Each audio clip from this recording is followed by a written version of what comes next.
What's up, guys? It's your boy Vegas Morgan, and welcome to episode 2 of Rust. I know my first video was a little bit short, but I was trying to get familiar with the screen recorder because, like I said in the last video, this is actually a friend of mine's rig, and he uses a completely different setup than I do for a screen recorder. And so, yeah, wanted to definitely make sure I understood how that worked.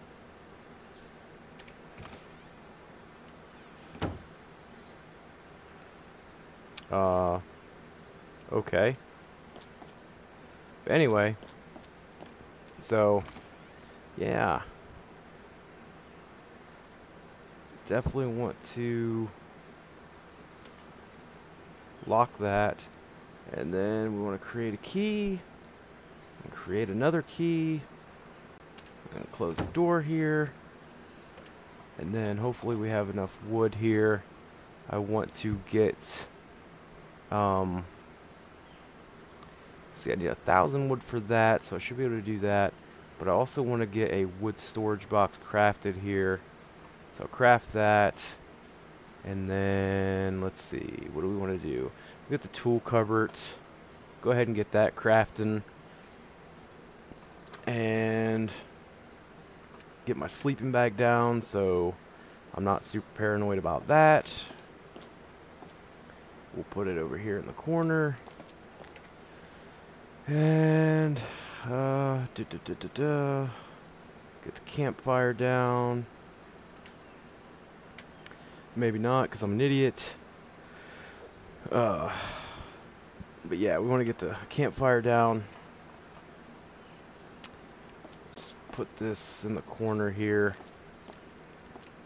Open this bad boy up. And we'll go ahead, we got 50 wood in there. And let's see, what is it?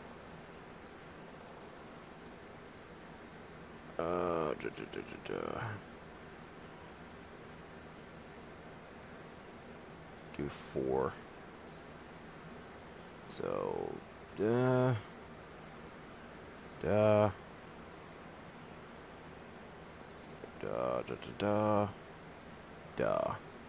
Pretty sure that's how you do it. I don't really remember right off the top of my head. A buddy of mine showed me to do that so you could, I don't know, get stuff easier, or it would like knock the charcoal out or something. I don't remember. I do not remember for the life of me. But yeah.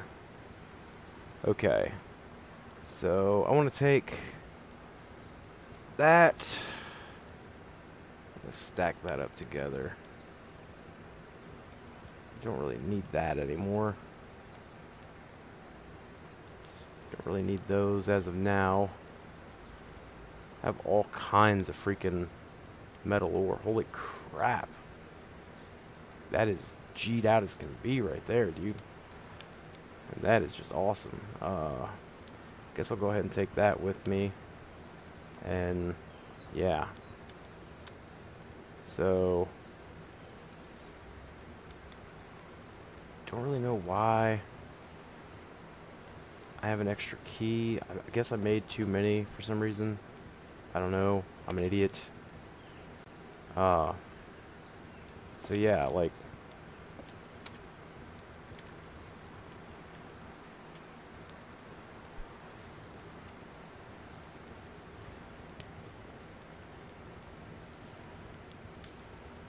don't really need any of that. Just wait for this last meat here. There we go. Get rid of that. And then go ahead and extinguish that.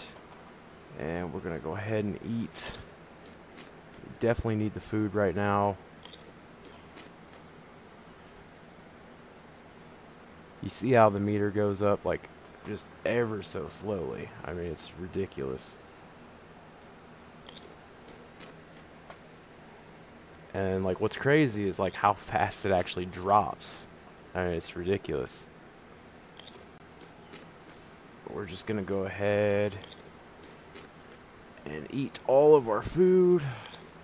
Get that nice and going there. And then, let me see here. Low grade fuel. 3 animal fat and 1 cloth. Where's the furnace at? I do not remember. Furnace. 200 wood and 100 low grade fuel. So 3 animal fat and 1 cloth. How much cloth did I have?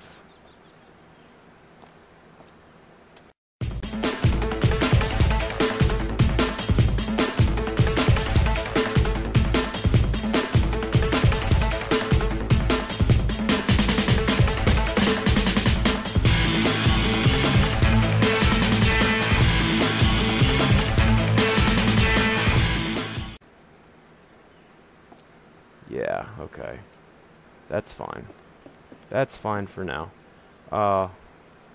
One thing a lot of people forget is if you do not build yourself some foundation stairs up to your door, it can be a huge pain in the ass just to get into your house.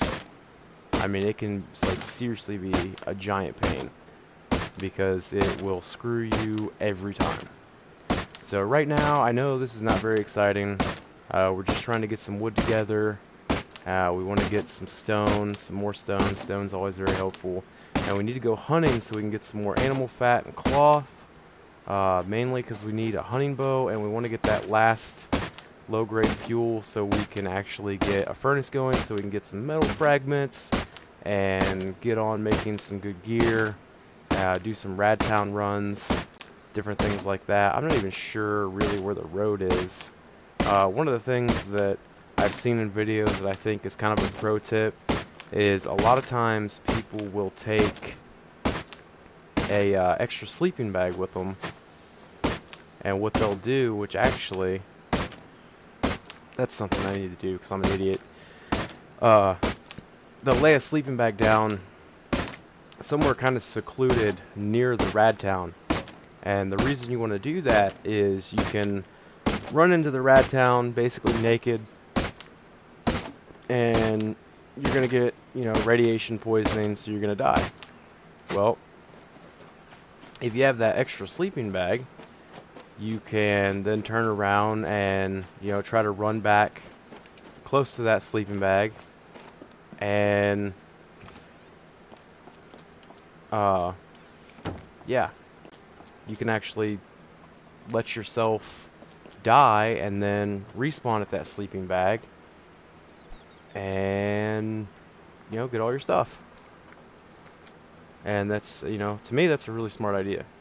So just a little tip that I seen, you know, in another video. I'm not going to take credit for that. I didn't figure that out on my own. I think it was I think it was Partially Royal. Might have been the one I was watching. Another one that I love to watch play Rust, I think he's freaking awesome. I've only ever got to play with him one time, is Vertigo. He plays on Rust Relasia. He's from Australia. When I say I got to play with him, I didn't like meet up with him and talk to him, all that stuff. I was playing, he was on. It was just kind of a fluke thing. But he's really cool. His videos are awesome. He puts so much effort into editing and stuff, and I just think that's cool as can be. So kudos to Vertigo. I'm sure he's never going to see this, but, you know, whatever. But yeah, so like I said, I know this is not the most exciting episode, but, you know, this is Rust. I mean, this is what you do. It's all about collecting resources and getting stuff together and just surviving, man. Like, that's the main thing you need to do. So, yeah, that's how it is. Speaking of surviving, I got a little story I can tell you while I'm, you know, sitting here trying to collect resources and being boring you to death. So about, oh, that sucks. Yeah, I gotta go get some more stone. About like 5 years ago, it was really funny because me and my brother and stuff were like on top of the world, man. Like, we had plenty of money. I was actually working as a security guard, and was actually like recording like mass amounts of music, getting paid every weekend at this little club out in my hometown of Mansfield, Ohio, and like I got in good with the owner and stuff, and he was actually paying me quite a bit of money to come out and perform every weekend, which is like a dream come true for any artist. You know, getting paid to go out and do what you love. I mean, that's what it's all about.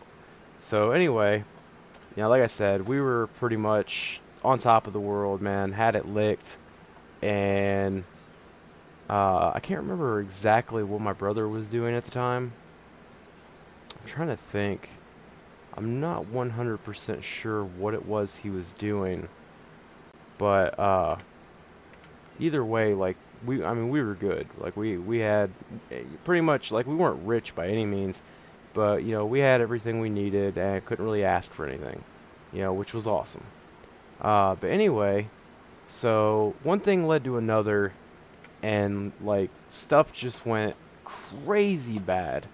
Like pretty much anything that could go wrong went wrong for us, and I mean it was just like ridiculous. Like my dad ended up getting a divorce, and like I was actually living in Lexington. I was actually living with my brother. We were both living in Lexington at the time, and he was working for UPS, and I was actually in medical school to become a X-ray tech at the time. Then I was going into radiology, and I'd already finished like all my preliminary classes and was getting ready to go into like the actual medical school part of my field. And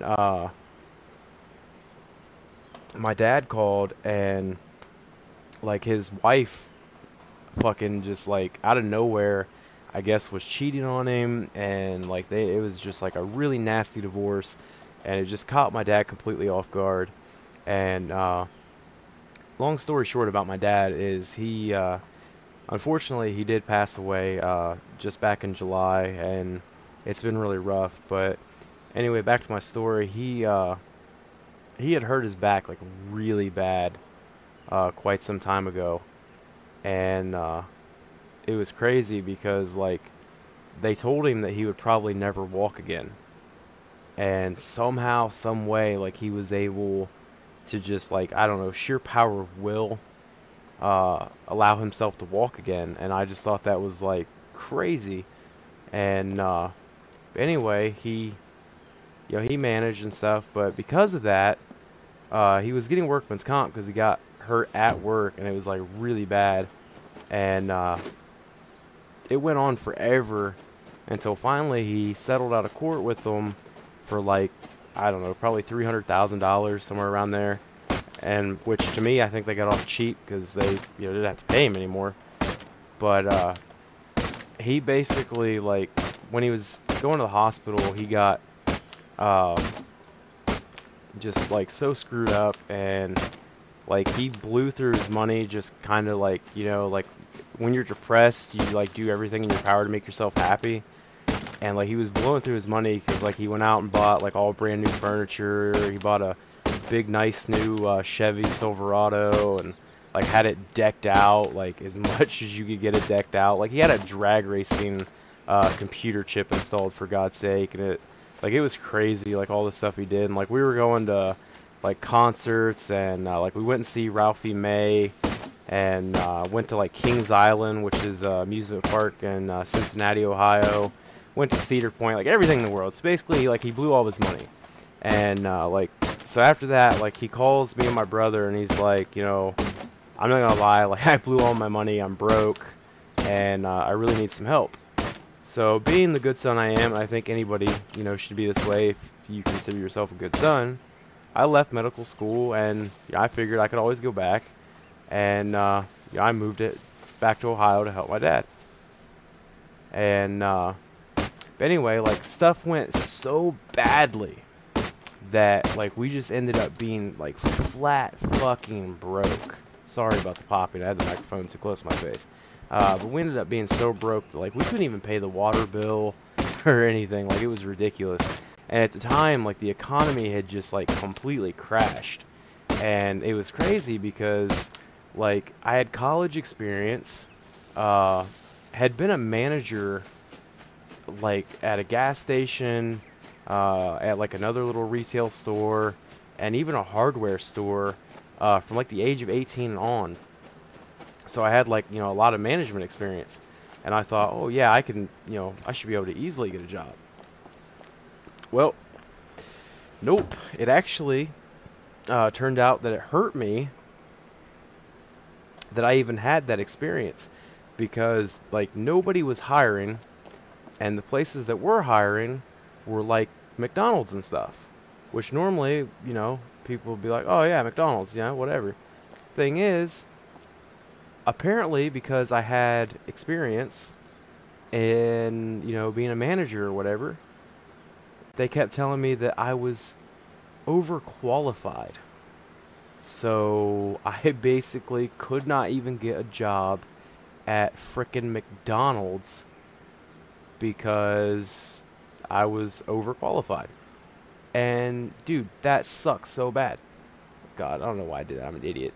But because of that, like, oh my god, dude, we were so broke. And like it got so bad that we started like just like scheming ways to like even come up with food and stuff. And like I don't know how it is, like I know like here in Kentucky the food stamps is a little bit different, because I know a couple family members of mine have them, but like you can pretty much get them if you're homeless, regardless, like if you work or not, you can get them. And I don't know if I really agree with that, but you know, it is what it is. But anyway, in Ohio, if you do not work at least 20 hours, you cannot get food stamps. And like that was, we thought that was crazy, because at the time we had like 6 people living in our house, just trying to band together to survive. And like we couldn't even go get food stamps. So it was just like the craziest thing in the world. And we ended up like going to different restaurants and like lying about we had ordered food and it was wrong and da to get stuff. We would take like proof of purchases out of the garbage from other places and take it in just to get food. I mean, dude, it's all about survival. So let's see. I'm gonna check how long I've been recording here real quick. About 20 minutes. So I'm going to go ahead and cut it off here, guys. Appreciate you tuning in, even though this episode is not very exciting. And I will see you guys next time. Peace.